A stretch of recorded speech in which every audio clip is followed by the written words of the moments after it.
Amendment Bill 2022 be passed. I put the motion to the House. All those in favor of it may say aye. All those against it may say no.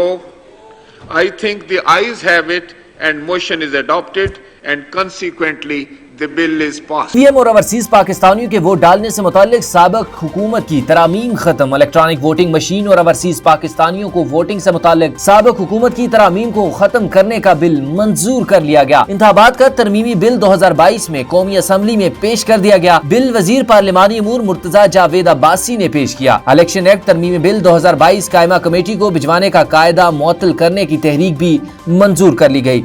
M Q M کے سابق قائم خانی کا ایوان میں اظہار حال کرتے ہوئے کہنا تھا کہ مضبوط الیکشن کمیشن اور مضبوط قانون کی ہمیشہ سے ضرورت رہی ہے.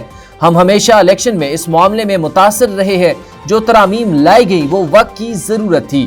سابق قائم خانی کا مزید کہنا تھا کہ جن جماعتوں کی اس ایوان میں نمائندگی نہیں اس سے بھی رائے لینا ضروری ہے. 2017 کا منظور کردہ بل اگر واپس آ رہا ہے تو اس کی حمایت کریں گے. وزیر قانون سینیٹر اعظم نذیر تارڑ کا ایوان میں اظہار حال کرتے ہوئے کہنا تھا کہ الیکٹرانک ووٹنگ مشین کے ذریعے انتخابات کرانے کی ترامیم کی گئی. ای وی ایم پر الیکشن کمیشن میں بہت سے اعتراضات اٹھائے. بہت کم فرق سے اس بل کو قومی اسمبلی سے پاس کروایا گیا. یہ بل سینٹ میں آیا تو اس کو کمیٹی میں بھیجا گیا. اعظم نذیر تارڑ نے مزید کہا کہ ہم نے اس کے اوپر بہت سے اجلاس کیے. رولز کو بلڈوز کرتے ہوئے اس بل کو منظور کیا گیا. لیکن پورے ملک میں ایک ہی وقت میں الیکٹرانک ووٹنگ مشینوں کے ذریعے انتخابات کا انعقاد ممکن نہیں.